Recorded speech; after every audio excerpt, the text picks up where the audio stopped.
Hi there, I'm Blackbright, broadcasting out the UK, and I first want to say I'm going to start separating my videos. I'm going to separate the self-help and more relationship-based videos from the political and social issues videos.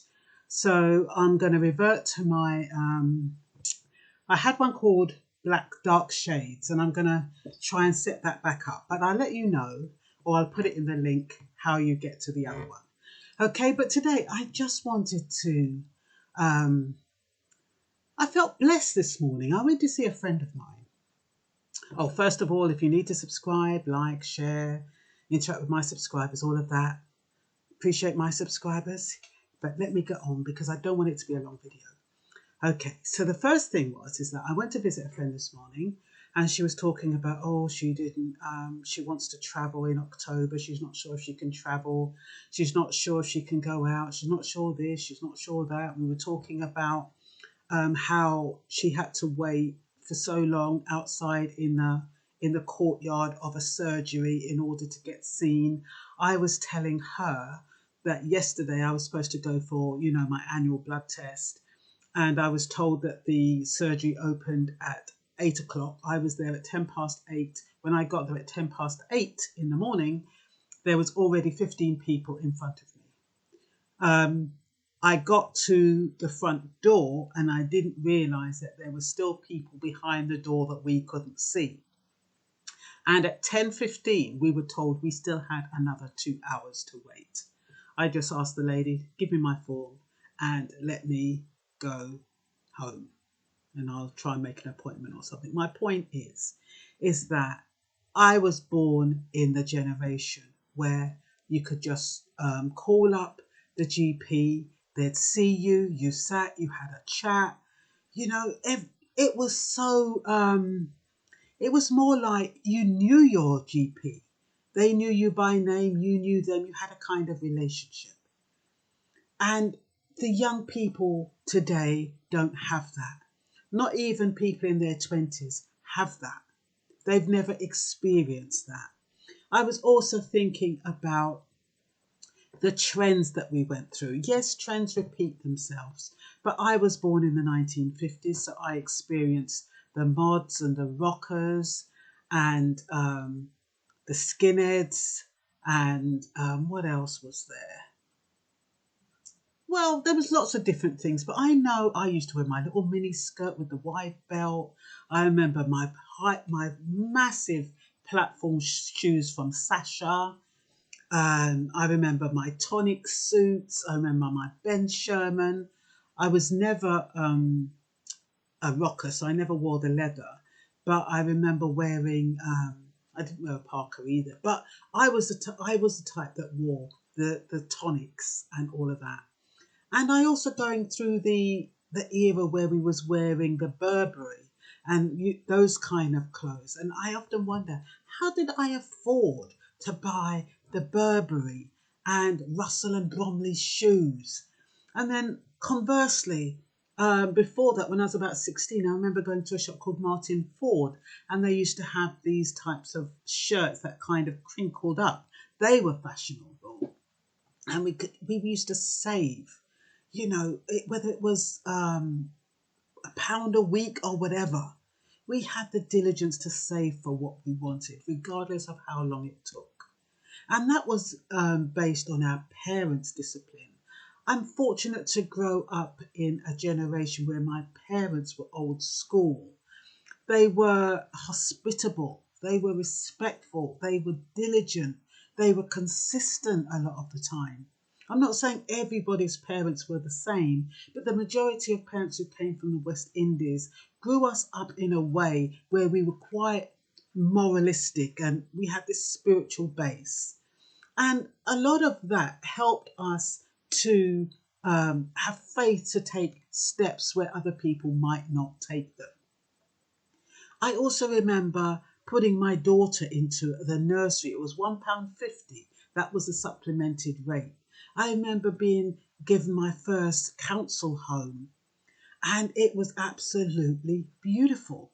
It's not like the ones that they give out now. And then Maggie Thatcher came out with this thing about you can buy your council home. You know, so we had a lot of opportunities. I grew up at a time when there was trust, where people could knock on doors and do odd jobs, and nobody would but worry about the colour of your skin. If they had a vibe with you, they would say, okay, come in and you can do my windows. And people had odd jobs. People weren't struggling so much. You could get money, what they called under the table. I remember the time when I could go for a job and you didn't have to go through these long interviews. You'd go to the job. If the person liked you, they say, okay, we'll give you a try. You can start on Monday. There was none of all this, trying to sell yourself in a certain way. Now you go for a job. It's not even about whether or not you can do the job. It's about how you sell your skills. And people who are good at selling their skills might not even be able to do the job. They could probably they're good at talking and articulating what they think the employer might want. But when it comes down to doing the job, they're useless. Where you'll have someone like me, I'm not very good at selling myself, who could do the job, but I can't articulate my skills. But so those days were brilliant. I'd be petrified to have an interview in this day and time because I doubt if I'd get the job, because I just do not know how to articulate what they want. So that's why I'm saying, yes, there was racism. Yes, there was people who got beaten up, not to the degree that it is now, but there was still an element of racism, and there'll always be racism. You can't get out of it. But as far as individuals are concerned, there was better opportunities. And yes, you might think we've grown because they brought out the equal opportunities policy, there's the inclusion policy, there's lack of discrimination. But in actual fact, we've taken 10 steps backwards with regard to real opportunities and allowing people to grow in a healthy way of life, or a healthy lifestyle. What else did I want to say? I think trust is the biggest thing that we've lost. I mean, we don't trust anyone these days, do we? I mean, even back in my day, if you was talking to somebody online, you'd speak to them online, you would arrange to meet them, park, wherever. And you didn't have that fear. Now, if you meet somebody online, you're like, oh, who are they? What are they? You've got things like catfish, where men pretending they're women, women pretending they're men, where you've got family members winding people up and pretending that they're a man. And you've got a lot of that. You've got scammers. So whereas somebody would say, can I come and wash your windows? The poor people who own those houses are petrified. They don't know who you are. You could want to rip them off. We've been groomed in a culture where we can't trust anyone. And because we can't trust anyone, we're isolating each other. And that's why I'm saying my generation, we didn't have all of that. It was based on trust. When my employer said to me, I want you to start on Monday, he trusted I could do the job. If somebody knocked on my door and says, look, I can clean your windows or I can cut your grass, I trusted, based on the way he looked, although visuals aren't always great, but depending on his rapport, I'd give him the job, or I'd say, oh, better not. My instinct might say, oh, I've got somebody to do it already. But you're going on your gut instinct and on trust back in the day. And it was much healthier. Now we have to worry who's penetrating our emails, who's going through our phones, who's reading our emails, when they're calling us, who's calling us. Has anybody got our credit card numbers? Back in the day, we didn't even need credit cards so much. Sometimes we had things like partners, or we'd save up. We'd be diligent in saving up. A lot of us would. I'm not saying everybody, because you've got people who just are not like that. But the opportunity was there if they wanted to be like that. That's the difference. What I'm saying is now people don't even have the opportunity, even if they are that way inclined. If they are that way inclined to work hard, there's no jobs for them to do to work hard. If they're diligent, if they're cooperative, if they're nice people, no one's giving them a chance. So that's why I'm saying I come from a blessed generation. I come from a generation where, yeah, we were kind of naughty. In fact, we were very naughty, probably. We were quite defiant. And I remember sneaking out my mum's home and going to these dances and all that kind of stuff. And then as I got older, I remember even meeting my first husband at a dance. And I remember when I first met him, it was just like, woof. It's like love at first sight. And in fact, sharp. When I tell you the way the men dressed back then, I even remember what he wore. He had this silver suit on and the seam was so sharp, haircut neat, very, very neat. And that's how relationships were formed. I said it in a previous video. We ended up getting married and having a daughter. Okay, the marriage didn't last. But the fact of the matter is that dances were the foundation for relationships back then. We haven't even got dances now. They've shut them down. All of those people who were depending on relationships to meet somebody, whether it's now or in the future, their chances have been almost quashed. How are they going to do that? An act of God, more like. Walking down the street when you're living in an era where there's no trust, where you're worried about what they want from you. So, when I was talking to my friend, because I got the inspiration while I was there, and I said, you know what, I'm going to go home and do a video on that.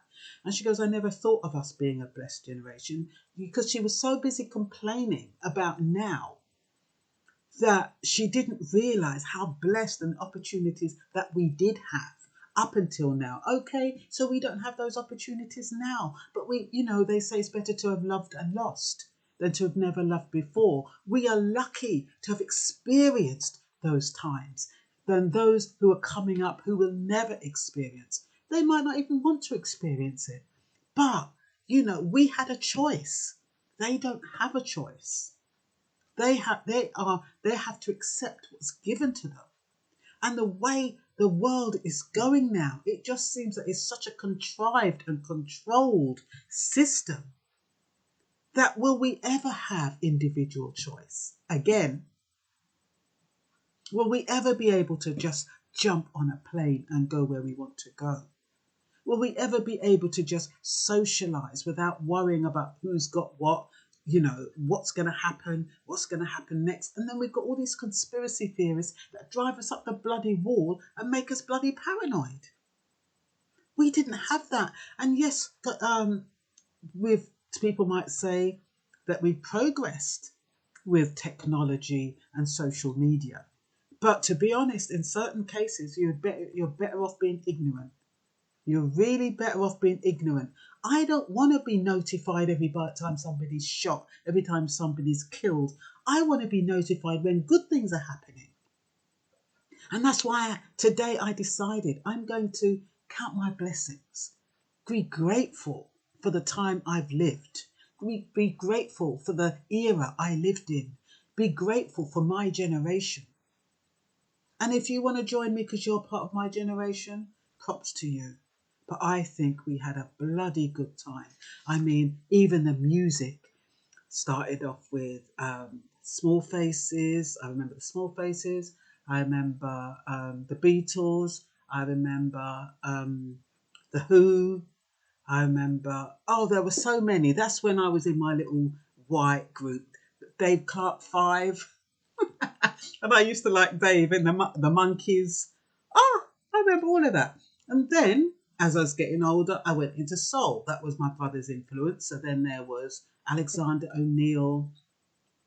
There was Randy Crawford, Richard Dimple Fields, Mays, Isley Brothers. There was a host of them, Cheryl Lynn, Jones Girls. All of that. I was able to enjoy all of that. And then get into the reggae where you've got Desmond Dekker, Jimmy Cliff, and then you're going on to Gregory Isaacs, Dennis Brown, Jacques, and then to move up to Beres Hammond, Taurus Riley. You know, the list is endless until now. Now, I feel as though I have benefited from all of those genres, all of those lifestyles, and everything that life has to offer. And I'm just so grateful. And I just wanted to share it with you because I'm sure in each and every one of our lives, even though the future doesn't look fantastic, it might become fantastic, but in the immediate, it doesn't look fantastic. Sometimes we have to look back at what we've actually been privileged to, what we've had an opportunity to enjoy, and build off of that. Yes, we had our challenges. I'm not saying that my life by any stretch of the imagination was smooth and lovely. I had some serious challenges I had to overcome, but I can still appreciate. And I guess I can appreciate it now because a lot of it is being taken away. I just wanted to share that with you. Bye bye.